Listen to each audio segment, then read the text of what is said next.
Praise the Lord. ஆண்டவரும் அருமை இரட்சகருமாகிய இயேசு கிறிஸ்துவின் நாமத்தில் நான் உங்களை வாழ்த்துகிறேன். மறுபடியுமாக கர்த்தருடைய பரிசுத்தமுள்ள சன்னிதானத்திலிருந்து கர்த்தருடைய பரிசுத்தமான வார்த்தைகள் மூலமாய் உங்களை சந்திப்பது மிகுந்த மகிழ்ச்சி. ஆண்டவருடைய பெரிதான கிருபையினால நாம் சத்திய வசனங்களை தொடர்ந்து ஆராய்ந்து அறிந்து கொள்ளும்படி தேவன் நமக்கு கிருபை பாராட்டி வருகிறார். ஆண்டவருடைய கிருபையினால இந்த வாரம் நாம் தொடர்ந்து தியானித்து கொண்டு வருகிற காரியம், முதலாவது யோனாவிடத்தில் கேட்கப்பட்ட கேள்வியின் அடிப்படையில் தியானித்தோம். யோனாவை பார்த்து நீ என்ன ஜாதியான், உன் தொழில் என்ன என்பதை பார்த்தோம். அதுல பெரிய ஜாதி யாரு, பரிசுத்த ஜாதியா பாவமுள்ள ஜாதியா என்பதை பார்த்தோம். அதை தொடர்ச்சியாக எரேமியாவின் மூலமாக கர்த்தர் பேசின வார்த்தைகளை பார்த்தோம். கர்த்தர் சொல்றாரு, இப்படிப்பட்ட ஜாதிக்கு என்னுடைய ஆத்துமா நீதியை சரிகட்டாதிருக்குமோ என்று ஆண்டவர் எரேமியாவின் மூலம் சொன்ன காரியங்களை பார்த்து வருகிறோம். அதில் 2 காரியங்களை பார்த்து விட்டோம்.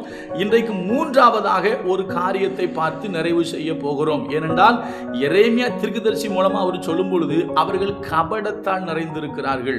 அவர்களிடத்திலே கபடு இருக்கிறது.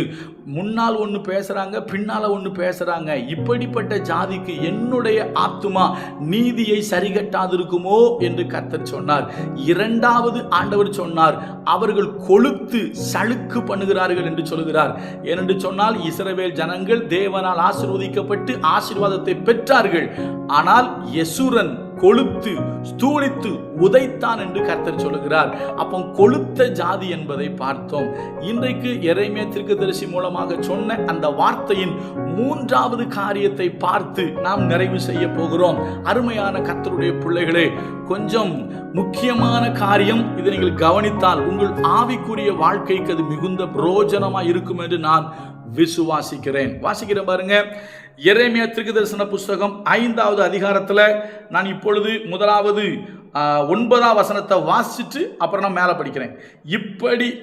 இவைகளை குறித்து விசாரியாதிருப்பேனோ, இவைகளை குறித்து விசாரியாதிருப்பேனோ, இப்படிப்பட்ட ஜாதிக்கு என் ஆத்துமா நீதியை சரிகட்டாதிருக்குமோ என்று கர்த்தர் சொல்லுகிறார். நன்றாய் கவனிங்கள். இதற்கு முன்பு 2 காரியங்களை பார்த்தோம். அந்த 2லும் இதே வார்த்தையை தான் கர்த்தர் சொல்லுவார். இப்போ மறுபடியும் பார்க்கிறோம், இப்படிப்பட்ட ஜாதிக்கு என்னுடைய ஆத்துமா நீதியை சரிகட்டாதிருக்குமோ என்று கர்த்தர் சொல்கிறார். அது எப்படிப்பட்ட ஜாதி? மேல வசனம் சொல்றார் பாருங்க. அது எதை வச்சு அப்படி சொன்னார் அப்படின்னா, நான் படிக்கிறேன். அவர்கள் கொழுத்த குதிரைகளை போல காலமே எழும்பி, அவர்கள் கொழுத்த குதிரைகளை போல காலமே எழும்பி அவன் தன் அயலானுடைய பெண்ஜாதியின் பின்னாலே கணைக்கிறான். அவன் தன் அயலானுடைய பெண்ஜாதியின் பின்னால கணக்கிறான். இவைகளை குறித்து விசாரியாதிருப்பேனோ, இப்படிப்பட்ட ஜாதிக்கு என்னுடைய ஆத்துமா நீதியை சரிகட்டாதிருக்குமோ அப்படிங்கிறாரு. அப்ப இது என்ன ஜாதி? கணைக்கிற ஜாதி. இது என்ன ஜாதி? கணைக்கிற ஜாதி. எங்க கணைக்குது? அடுத்தவனுடைய மனைவியின் பின்னால, அடுத்தவங்க புருஷனுக்கு பின்னால கணைச்சிக்கிட்டு போனா இங்க ஒரு ஜாதி சொல்றார் ஆண்டவர். இப்படிப்பட்ட ஜாதிக்கு என்னுடைய ஆத்துமா நீதியை சரிகட்டாதிருக்குமோ? அருமையான கர்த்தருடைய பிள்ளைகளே, நல்லா கவனிங்க. இந்த உலகத்துல யாரா இருந்தாலும் இன்னொருத்தங்க மனைவியோடு கூட உங்களுக்கு ஒரு அஃபர் இருக்குமே ஆனால் பரிசுத்த வேதாகமத்தின்படி நீங்கள் கணைக்கிற ஜாதி. சில பேர் இருக்காங்க இந்த உலகத்துல, தன்னுடைய சொந்த மனைவி கிட்ட நல்லா பேச மாட்டாங்க, நல்லா சிரிச்சு பேச மாட்டாங்க. என்ன, அவங்க கிட்ட அவங்க போன் பண்ண சொல்லு, என்ன வந்துருவேன், வைக்கிறேன். யாருகிட்ட? சொந்த மனைவி கிட்ட. ஆனா அதே இது வேற ஒருத்தங்க பேசிட்டாங்க, சொல்லுங்க நல்லா இருக்கேன், நீங்க நல்லா இருக்கீங்களா, சாப்பிட்டீங்களா?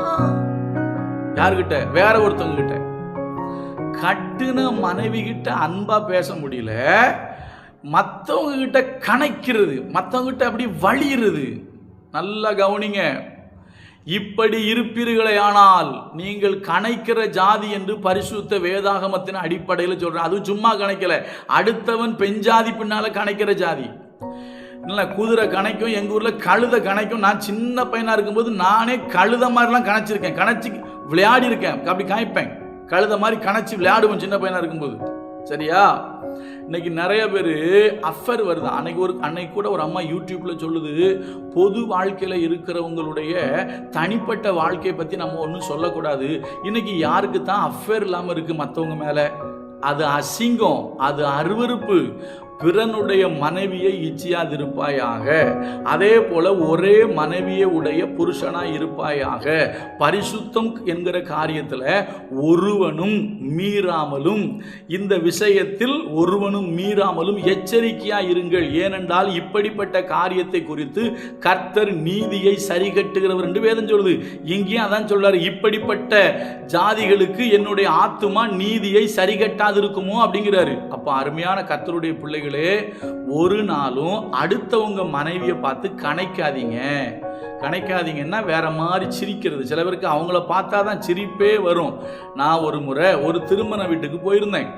அங்கே நீங்கள் பார்த்தீங்க அப்படின்னா ஒருத்தர் பார்த்தேன், கண்ணில் பார்த்ததுனால சொல்கிறேன். ஏன்னா அவருடைய மனைவி எனக்கு யாருன்னு தெரியும்.